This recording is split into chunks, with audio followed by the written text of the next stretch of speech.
for joining me on a Monday lunchtime to discuss all things nerdy, MarTech and data analytics within marketing.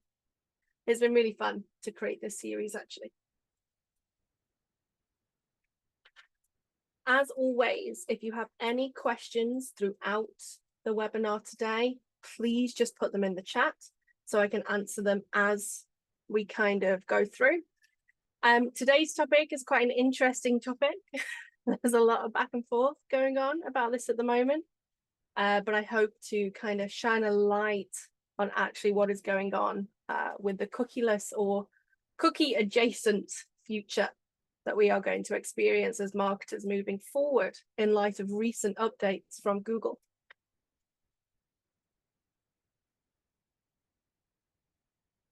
But just as we wait for people to join, has anybody kind of started to prepare for a cookieless future within their organizations?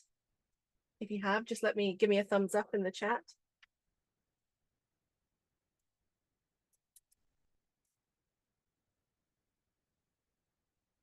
Yeah, quite a lot of people have started that kind of process. But today we'll kind of look at why we need to, even though the changes with Privacy Sandbox and things like that have come into force this past week or so, we still need to be looking at this kind of privacy first, this future of cookies for us as digital marketers. I'm just going to wait a couple more moments.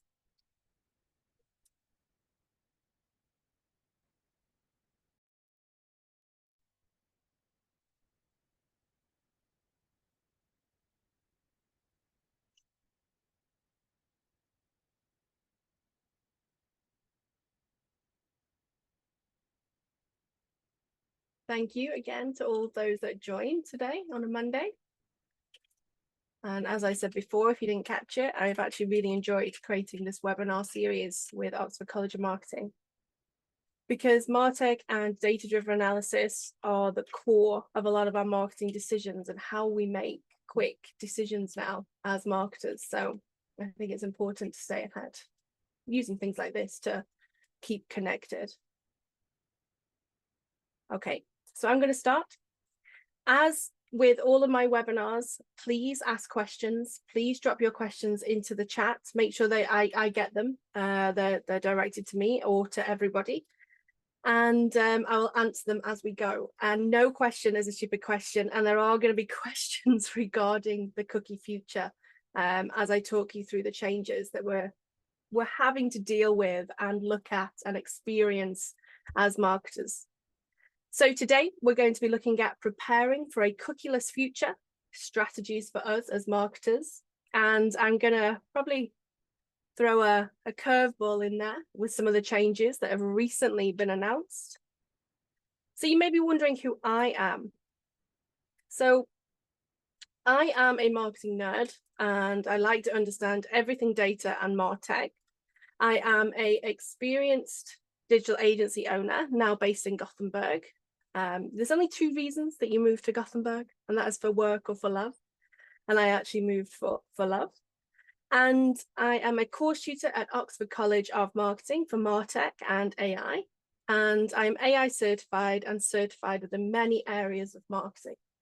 So I do think that makes me a certified nerd within this kind of realm.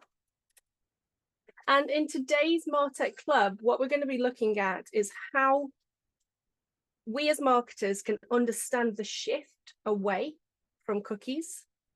We're going to look at the impacts that has on marketing strategies. We're going to look at key strategies for a potentially cookieless future. We're going to look at some innovative ways that we can still access data and use that within our data-driven decisions as marketers. And we're going to look at how to prepare for the future. So what is a cookie?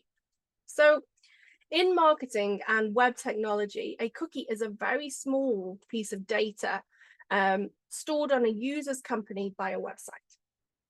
And the story of cookies begins in 1994 with Lou Montulli, a web browser programmer at Netscape Communications. And his initial concept was straightforward. to create a way for e-commerce sites to remember items in a user's virtual shopping cart. Started with a great idea. It filled a niche, right? And this marked a significant milestone in internet history. As the New York Times noted at the time, this was the first instance where website data could be reliably stored on a user's computer. Montilli filed for a patent on cookie technology in 1995, the same year that Microsoft implemented cookies in Internet Explorer 2. So that's where we're kind of coming from. This is the beginning of the cookie. And despite quickly becoming an integral part of web browsing, cookies actually operated invisibly to most users. This opacity, this hidden nature, non-transparent kind of aspect soon raised concerns, right? While many appreciated the convenience of things like personalized browsing experiences, more tech-savvy users began to question the implications.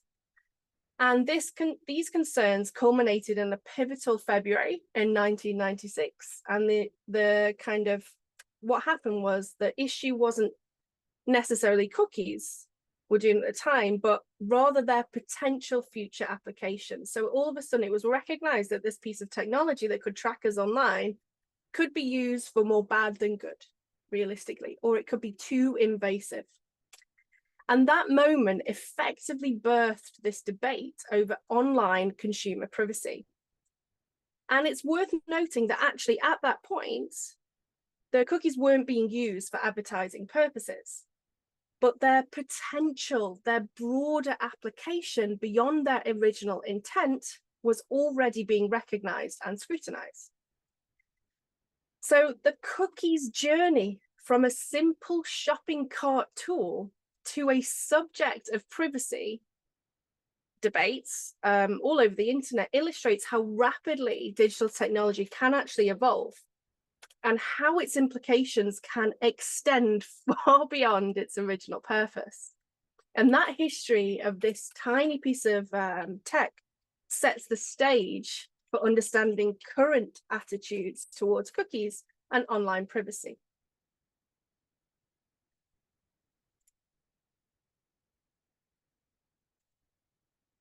So what is the actual purpose of a cookie? It serves many purposes for us as marketers, right?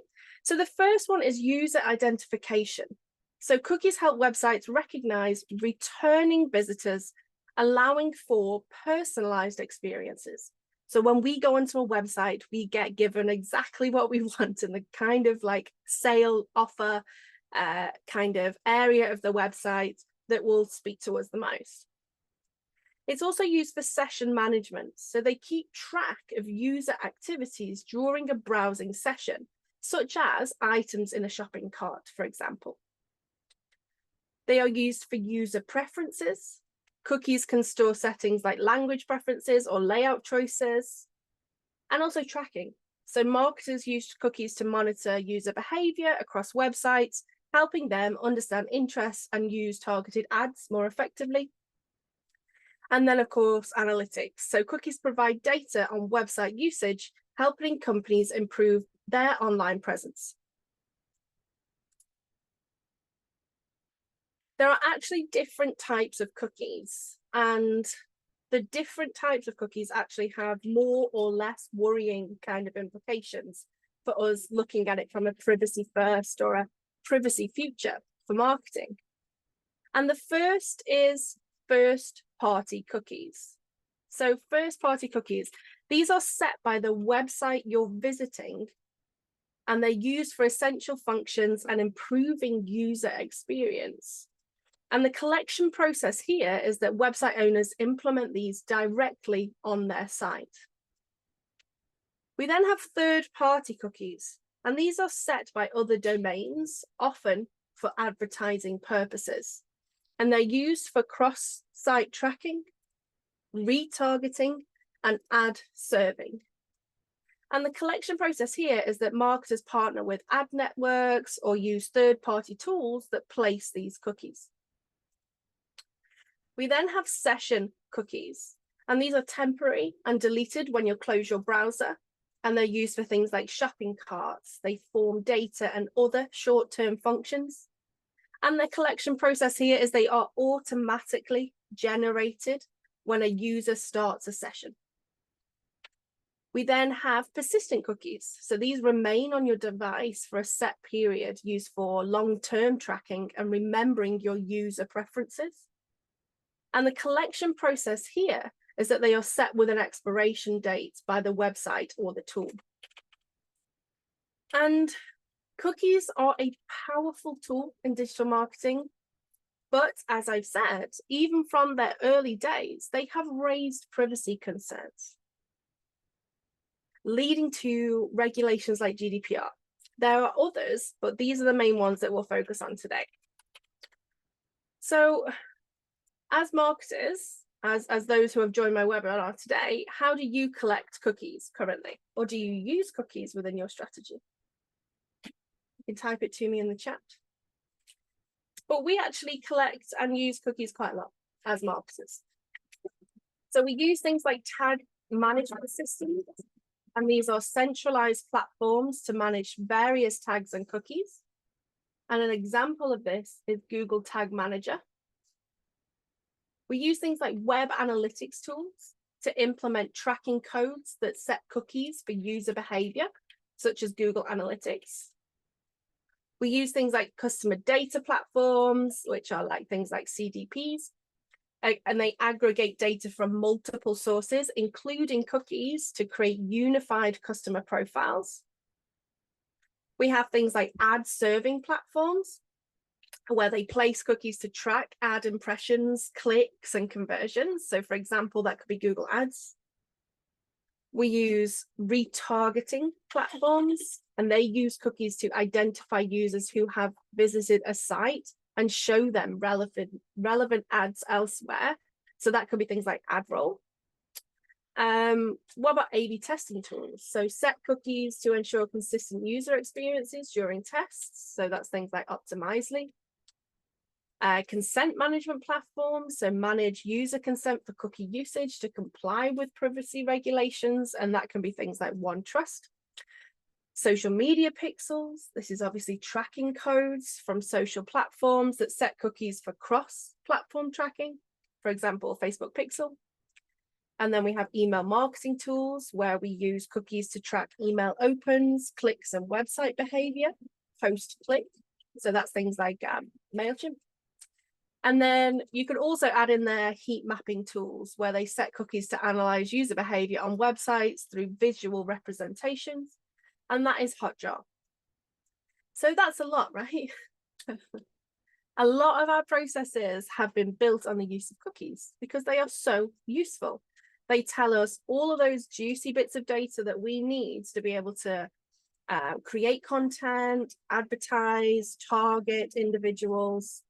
And the terminology cookieless and the cookieless future has been thrown around a lot recently. And it's actually a fear of understanding not only what cookies do, but how we use them, right?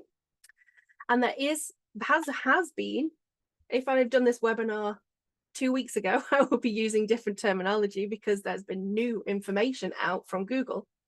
But if we were to lose these nuggets of information, we are going to have to significantly change the way that we work and the way that we act when it comes to things like privacy first data or privacy first marketing.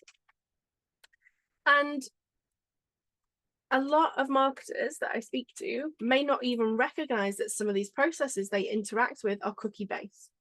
So actually looking at how we collect these cookies in our cookie jar as marketers actually shows us that they're actually integral for a lot of the processes, right? And the fear of losing them has been huge within the marketing kind of sector.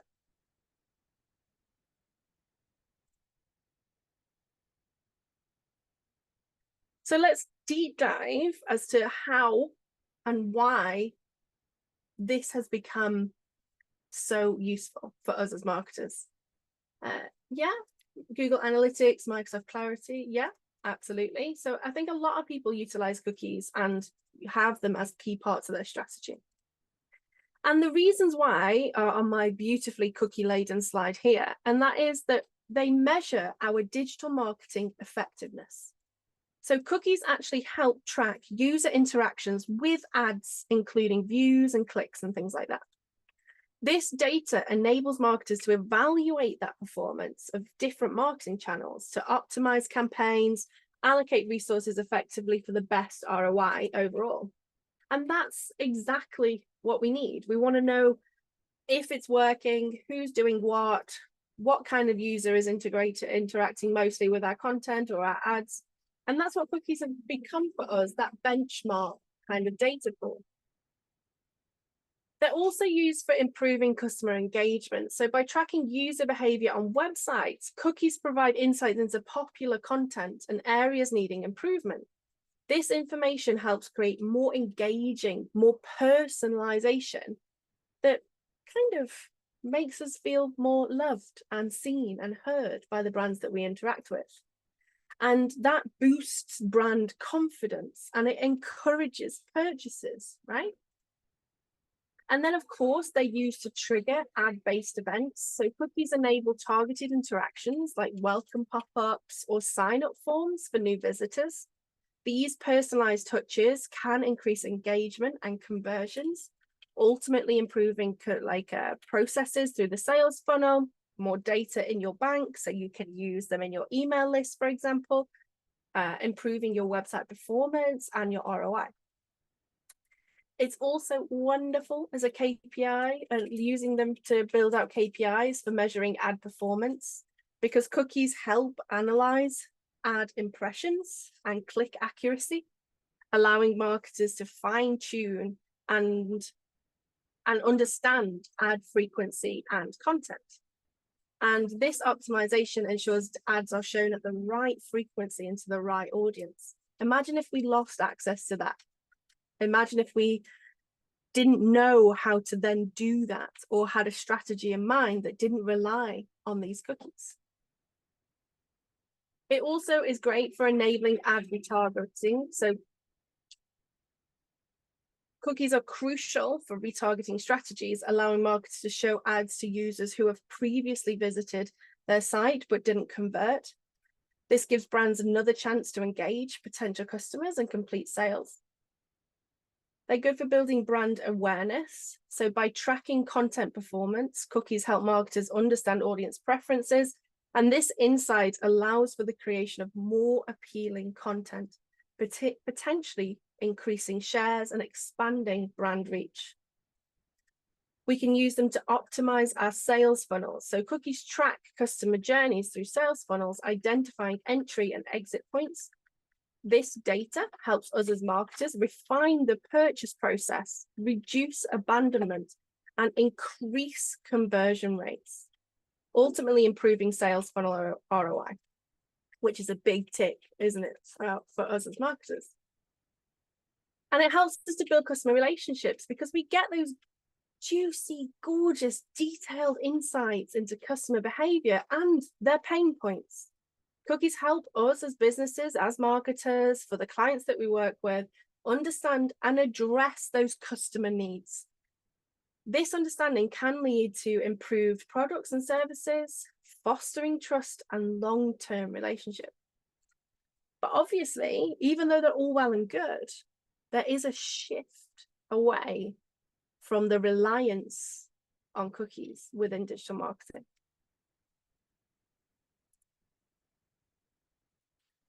So do you believe, those that are listening to me today, are cookies good or bad? Just give me a thumbs up or a thumbs down in the chat. And honestly, the answer to that question is not straightforward. They have a purpose, right? Think back to the reason that they were created.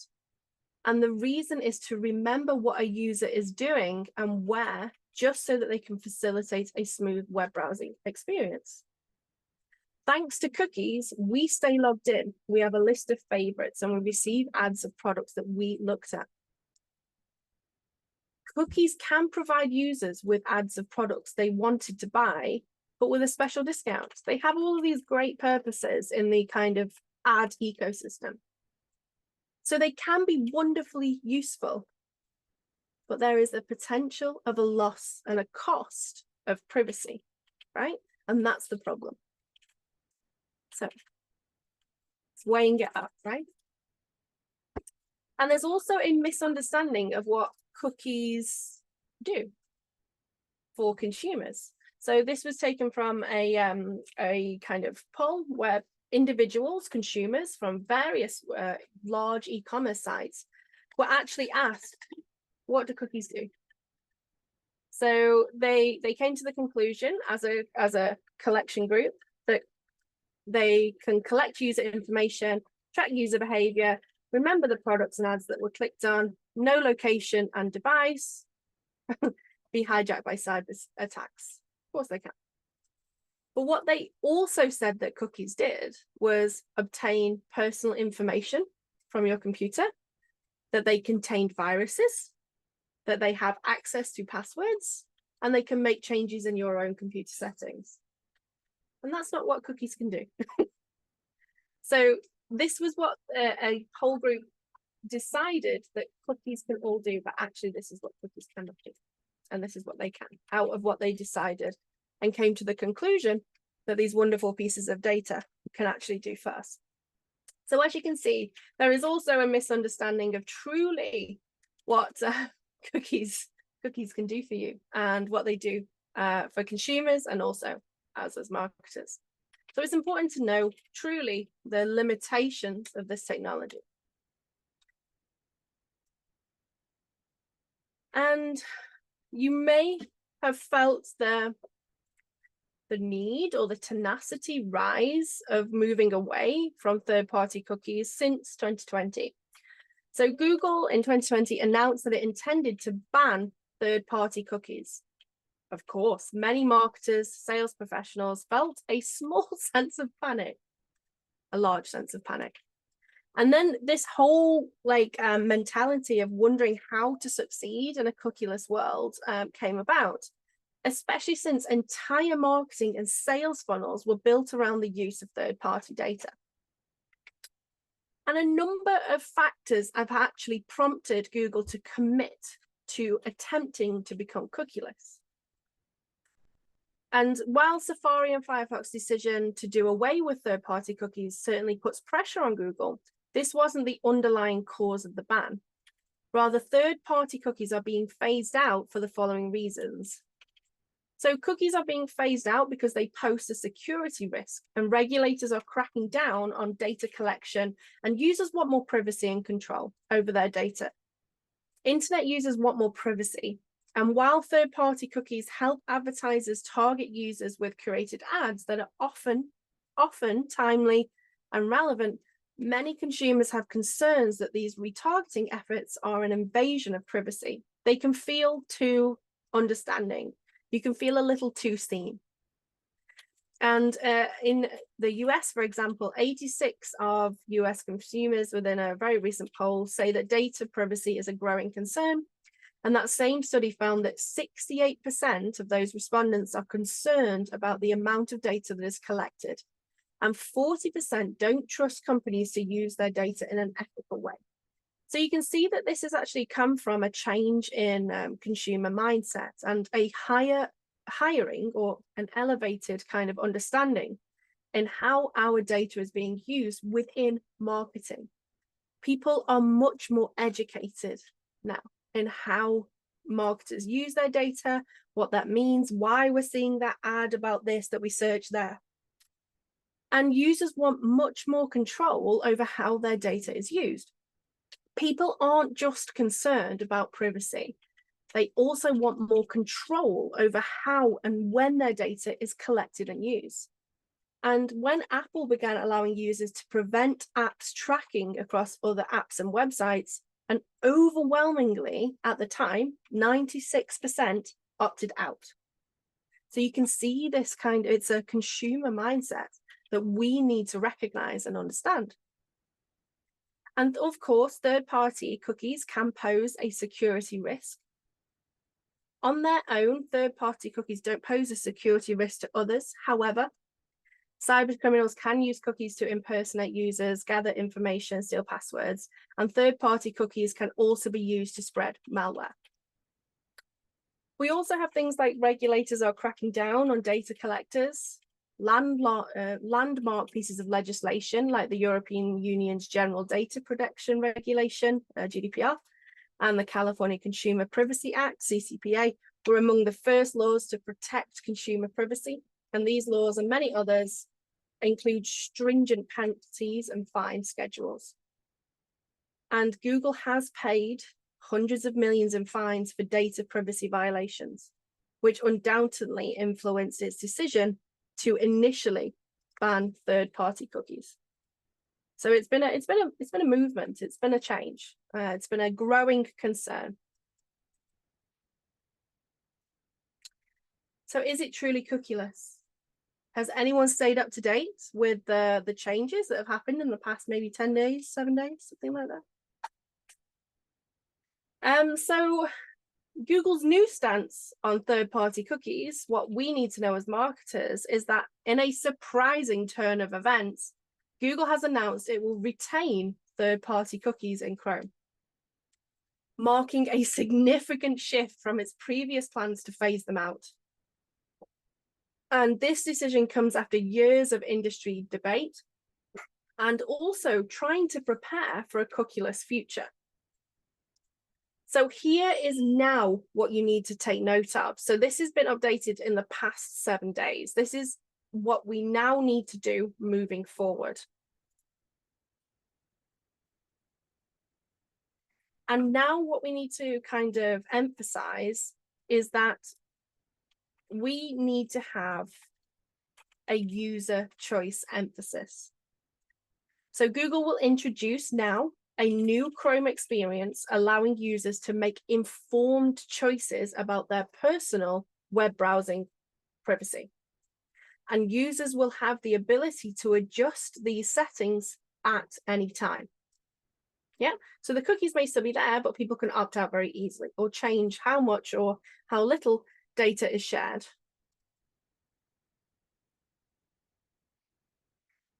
Privacy Sandbox is going to continue. So the Privacy Sandbox APIs will remain available and continue to be developed. This is not something that is going to go away. Google encourages marketers to keep exploring these privacy-preserving alternatives. So there is still this shift away from, even though we're not going to lose them completely, but changing mindset over the use of cookies and how reliant and how integral they are. And looking at recent tests of Privacy Sandbox technologies, they show promising results. So there is a huge ad spend recovery. So 89% in Google Display ads, 86% in display and video. So it's really good. ROI, so there's really great recovery, conversion recovery in Google Display ads, and also a great remarketing impact. So there's 55% recovery spend in Google ads. So it's still a great thing that it's trying to do for us as marketers. Google is currently in discussions with regulators like the UK CMA and ICO about their new approach to ensure that even though the UK is not part of the EU anymore, it is not left behind in the choices and the decisions, which is really, really good. There's no set timeline for these new user choices to be integrated. So we may again see more change, more disruption, more rhetoric around this cookieless or cookie depreciation that we have seen since 2020. And the implications for us, because of this new change, is that we need to continue developing strategies for both cookie-based and cookieless environments. We need to keep testing and optimizing Privacy Sandbox technologies, and we need to prepare for potential user opt-outs with these new kind of choices that individuals can have within Chrome, and diversify our targeting strategies to be non-cookie dependent. And we need to stay incredibly alert for further updates and industry reactions. And then from a publisher perspective, so some publishers have reported challenges with privacy sandbox texting, including limited scale and potential actual revenue losses. Smaller publishers may find it challenging to allocate resources for extensive testing, which is a bit of a shame. So while third-party cookies remain available for now, marketers should continue preparing for a privacy-first future. Balancing effective targeting with user privacy will be totally crucial in the future. There will be continued changes. This is just almost a stall in the loss of cookies over time. And we need to stay informed about Google's updates and industry developments to ensure marketing strategies remain effective and compliant. That's the key here. So just to note where this comes from, right? So Google's Privacy Sandbox is an initiative aimed at developing a set of open standards to enhance privacy on the web while still enabling effective digital advertising. It's Google's kind of proposed solution to balance user privacy concerns with the needs of advertisers and publishers in a world moving away. See the change in terminology? Moving away from third-party cookies. And the purpose is to create web technologies that protect people's privacy online while giving companies and developers specific tools to build thriving digital businesses, to move away from third-party cookies and other forms of cross-site tracking. Some of the core components are a set of APIs, so application programming interfaces designed to provide privacy-preserving alternatives for various advertising and measurement use cases, and then new technologies for fraud detection, ad management, and personalization without individual level tracking. And its privacy principles are based upon data minimization, so we'll only collect necessary data. On-device processing, so keep personal information on the user's device when possible. Transparency and control, so give users clear information and controls over their data. And the initiative has been under review by regulators, and Google has made commitments to address any kind of competition concerns between different countries, different areas of the world, and ensure fair implementation. But the industry impact is large. So it affects how advertisers target users and measure campaign effectiveness. And it also requires adaptation from ad tech companies, publishers, and marketers. And the original planned time for full implementation was by 2022. That's when they originally wanted to have all of this in place. So we would have already lost cookies at this point. But it has seen several delays. And as of the latest update, third-party cookies will remain in Chrome, with the privacy sandbox technologies offered as alternatives. And there's some challenges and criticisms to this, right? There are concerns, actually, about Google's market dominance in the digital advertising ecosystem. There's questions about the effectiveness of privacy protection compared to more stringent approaches. And there are potential impacts, like I said, on smaller publishers and ad tech companies moving forward. And there's a future outlook here. So continuous evaluation based on industry feedback and regulatory requirements. And this is likely to shape the future of digital advertising and online privacy standards moving forward. And for us as marketers, it is crucial to understand the privacy sandbox. It represents a significant shift in how digital advertising operates, requiring new approaches to targeting, measurement, and campaign optimization. While the full implementation timeline remains uncertain, marketers should stay informed about these developments and start testing these new technologies as they become available.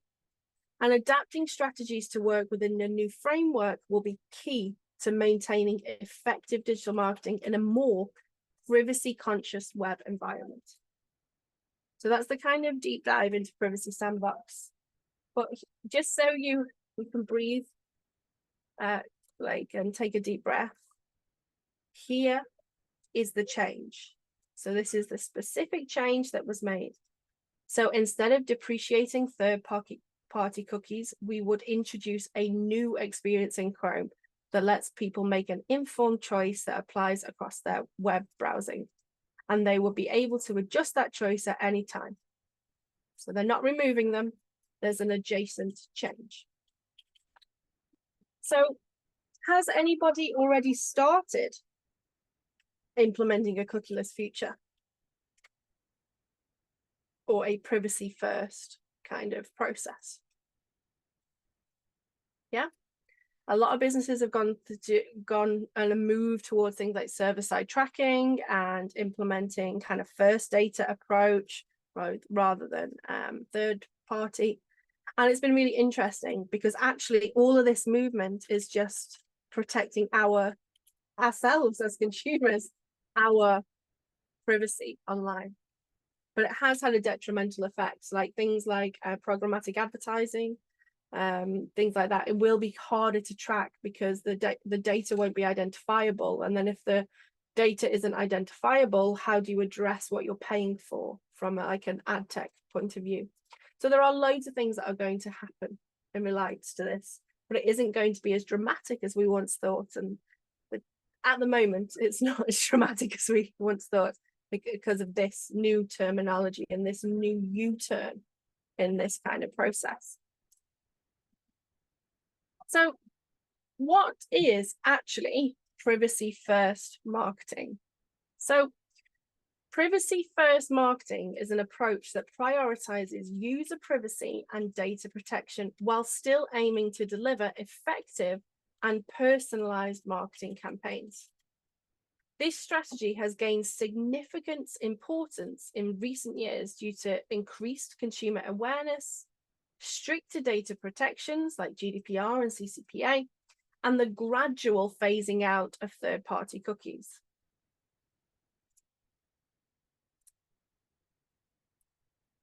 So what are the key principles of privacy-first marketing?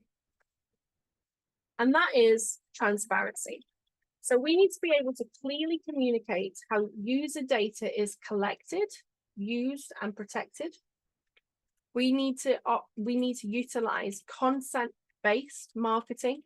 So we need to obtain explicit user permission before collecting or using personal data.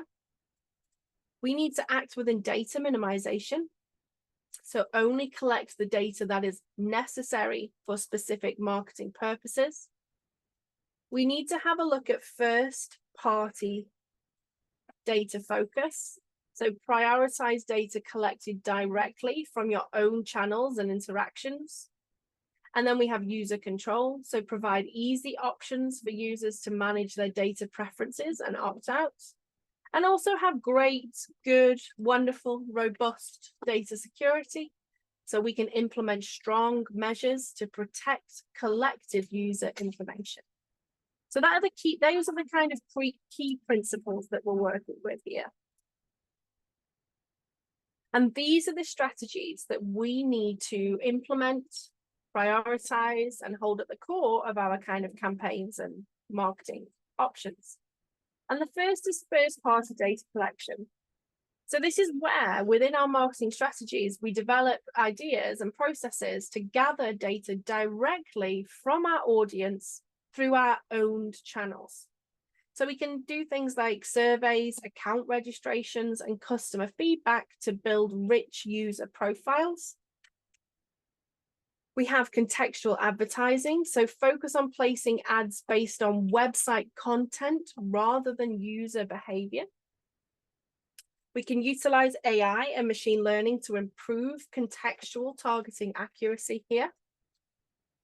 We need to look at using privacy preserving technologies, so explore technologies like Google's Privacy Sandbox or other industry alternatives, and also implement cookieless tracking solutions that respect user privacy.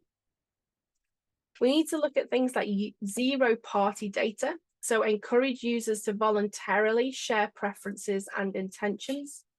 offer value exchanges where users provide data in return for personalized experiences or benefits. We then have things like data clean rooms, so use secure environments to analyze aggregated or anonymized data without exposing individual user information. We then have things like federated learning. So this is where we implement machine learning models that train on decentralized data, keeping personal information on users' devices. And then we have consent management. So implement robust consent management platforms to ensure compliance with privacy regulations. And we need to make it easy for users to understand and control their data sharing preferences. And then we can do things like privacy-centric analytics. So adopt analytics tools that provide insights without compromising individual user privacy. And also here, what you can do is focus on aggregate trends rather than individual levered data. And then we have ethical AI and machine learning. And we do things like ensure AI models used in marketing respect privacy and avoid bias. And also be transparent about the use of AI in personalization and decision-making, for example. And then also brand trust building. So we need to communicate our privacy-first approach as a brand value, and also educate our customers on how their data is protected and used, because that is the problem here, right? We don't want to feel too seen, too heard, too understood, and almost a violation of our privacy when we are online. So obviously there are benefits and challenges to this, right? And the benefits of privacy-first marketing is it does enhance customer trust. So demonstrating respect for privacy can improve brand perception and loyalty. It gives us much better regulatory compliance. So we're reducing the risks associated with data protection laws and potential penalties. We are future-proofing. We're preparing our marketing strategies for a world with stricter privacy controls. We then are able to get much better quality data because focusing on first-party and zero-party data often leads to higher quality, more relevant information. And then we get a better competitive advantage. So all of a sudden we can differentiate our brand in a crowded market because we are recognizing the change, the movements that people are having away from kind of cookie-led behavior. But the challenges are reduced data availability. So we may have access to less granular data for targeting and personalization. There's a technical complexity here. So implementing privacy-preserving technologies can be challenging. And also measurement difficulties. So traditional attribution models may become much less effective. And there's also cost implications. So shifting to new technologies and strategies can require significant investment. Privacy-first marketing requires a shift in our mindset and approach, but it does align with evolving consumer expectations and regulatory landscapes. Marketers who successfully adapt this approach can build stronger, more trusting relationships with their audiences while still achieving their marketing objectives or their campaign data needs. So what do we think is next? So are you happy that the cookies are staying?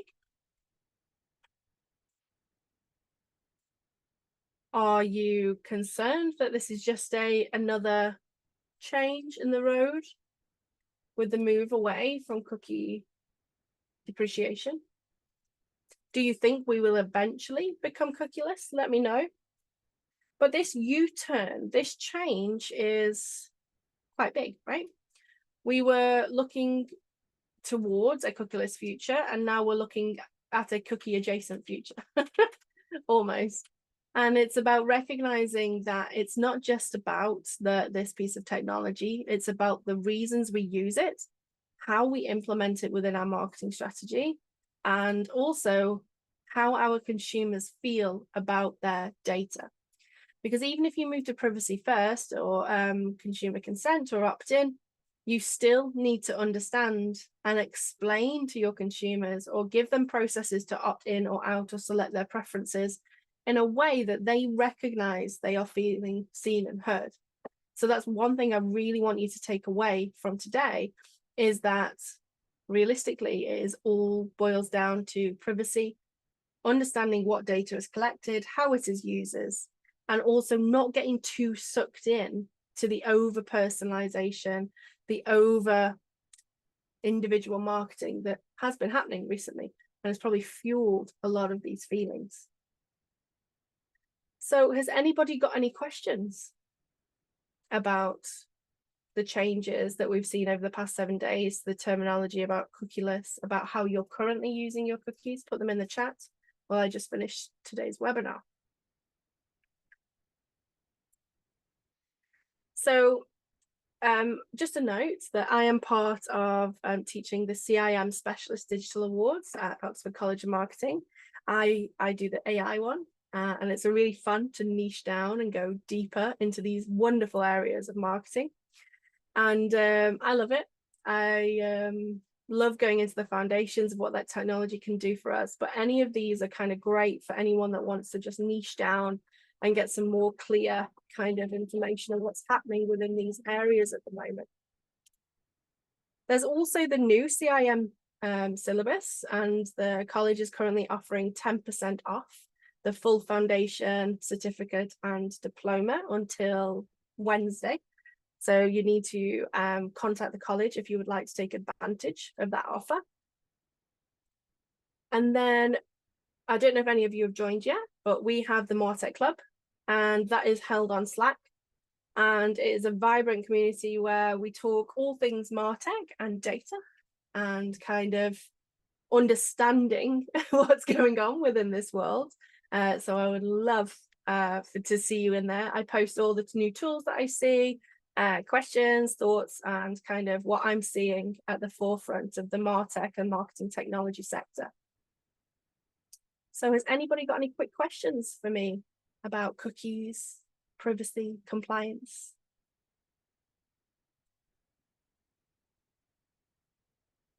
Yes.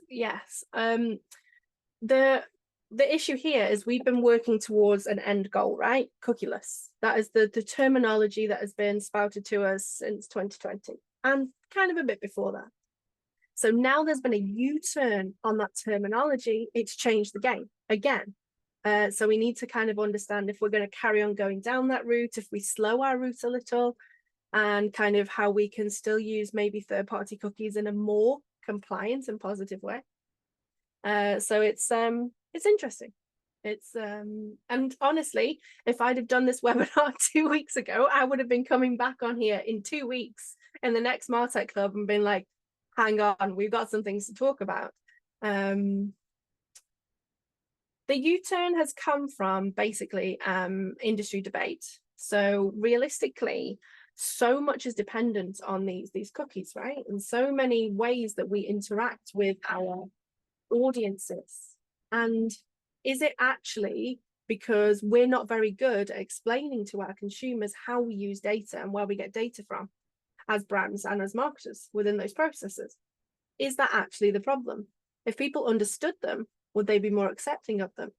And if they had choice over them, I think all of a sudden it wouldn't be as much of a problem. A lot of the problems that we see when it comes to compliance, privacy, and that kind of thing is a lack of education or understanding of the limitations of things.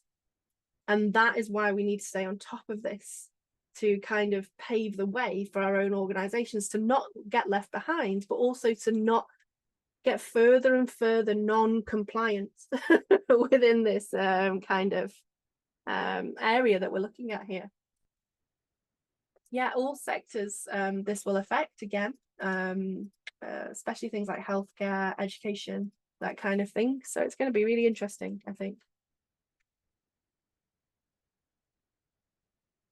Yes, there's been a lot of misinformation about the cookieless future.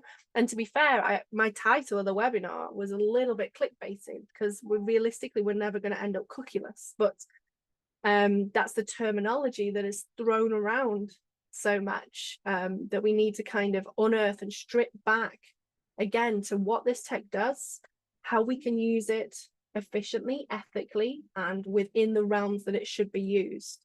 And that's the difference, right? When things get taken out of context, used in the wrong way, because there are huge privacy concerns with a lot of kind of things on the internet.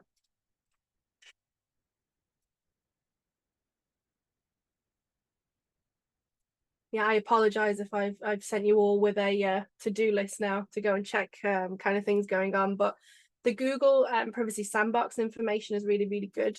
And there are a lot of people now coming out, kind of backpedaling a little on the terminology and the rhetoric that has been out since 2020, really. So it will be spoken about a lot moving forward. But I'm just glad that we got to talk about it first, right? We got to set the record straight together today. And thank you so much for joining me today. And if you have any questions, you can message the college or you can find me on LinkedIn just so I can make sure that you have all the information that you need. No, thank you all for joining me. It's been a true pleasure.